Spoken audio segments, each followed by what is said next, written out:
Jared Polin, FroKnowsPhoto.com, and this is your That's tennis? Photo News Fix.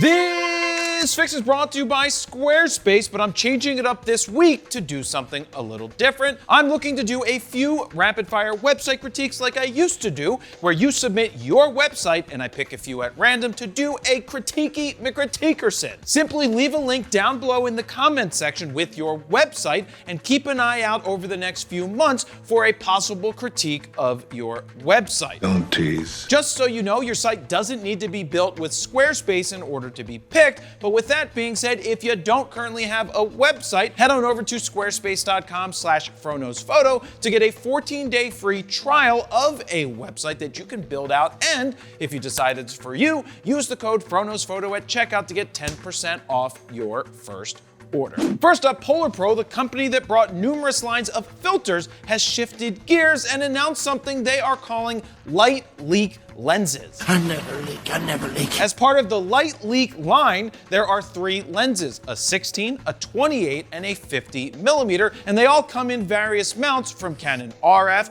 to Fuji X to Nikon Z and Sony E mount. But what about the L mount alliance? Where is the L mount alliance, people? L mount alliance. Right.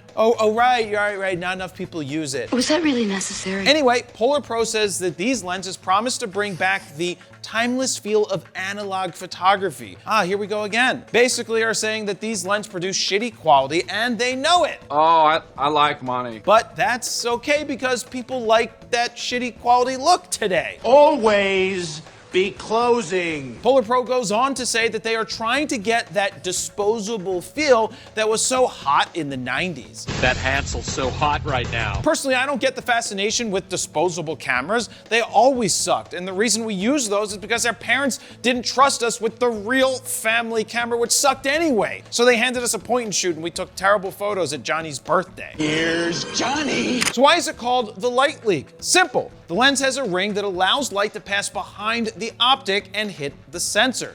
You can change the amount of light that's coming in by moving it forward or back on the lens, or you can rotate the angle of light as well. And according to their promo video, you'll get some pretty sick looking photos. Creating these sick in-camera light leaks. These sick ones, sick little nostalgic optics, also gonna be sick as well. Everything looks sick on it. In fact, the guy said sick 700 times in a matter of 6 minutes in the demo video. Sick one to have in the set for sure. Keep in mind, these are fixed focus and aperture lenses and are designed specifically to not give you very sharp images edge to edge. About 20% of your image in the center is going to be in focus. The one thing that comes to mind when I see this product is, Oh shit, what? Lens Baby. If you've never heard of those things 10 years ago, well, go ahead, look them up. Use the Google. Each of these cheap lenses will set you back $130, or you can get the whole kit for $350. Personally, they are not for me, as I'm not looking to dumb down my image quality, but that's just me. That doesn't mean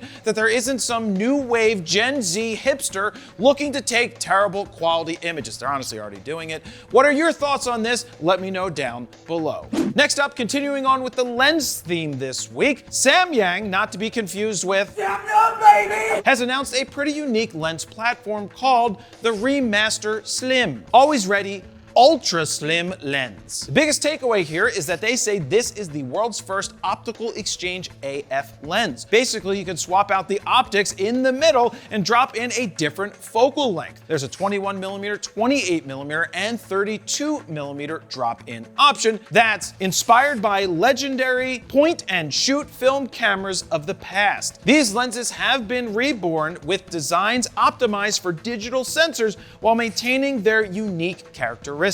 We want to create a lens that sucks, so it looks more like photos from back in the day that also sucked. I'm sensing a theme here this week. Anger management? Now look at this example. The photo on the right looks contrasty, sharp, colorful, still crappy, but the one on the left is truly crappy and exactly what Samyang is going for. Less contrast, less sharpness, more haloing and ghosting, and all around crappier image. Look, I mean no disrespect in saying any of this because some people just want crap crappier photos or a different nostalgic look, and there's no sense on putting lipstick on a pig. They know what they are doing. Always be closing. Nonetheless, it's a unique and cool idea, and currently it's only available for pre-order in Korea for roughly $220 US. Now, if this comes to, well, it's not actually in US dollars, it's in the won, I believe. Now, if this lens does come to the rest of the world, is this something that you would invest your hard-earned money on? Let me know down below.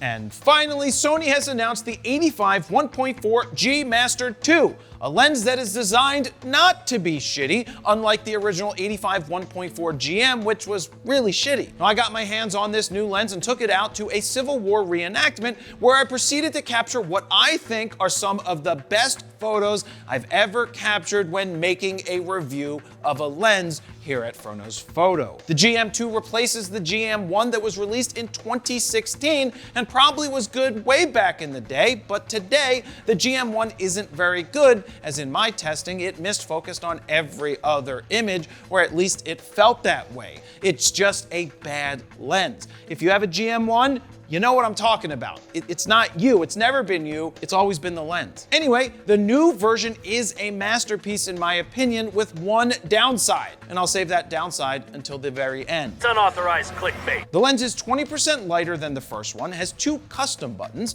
aperture ring with a lock and declick switch. It also has an updated focusing system that's 3 times faster than the first one, and improves subject tracking by 7 times. Like I said, the 2016 version, yeah, not very good. Not very good. You're bound to repeat yourself a little. You can get 120 frames per second with full autofocus on the A9 III, has 11 aperture blades, and passed the sniff and wind tunnel test, at least I think if I recall correctly. And okay, it passes the wind tunnel test, flying colors, and that's really important. Now it comes in at $1,799, which is surprising, as the original one sold for the same amount back in the day, which means they probably overcharged you back in the day. You're gonna lose your farm, pal. But my biggest issue with this lens is it's not a 1.2. Nikon has an 85 1.2, Canon has an 85 1.2, but Sony doesn't. Working on it. The 85 1.2s have such a distinct look, and thanks to better autofocus systems, sports shooters are falling back in love with these prime lenses. Now, with that being said, I love the new lens regardless. Fast focus, tack sharp, and accurate.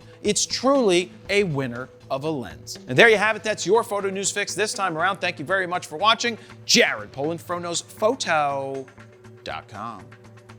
See ya.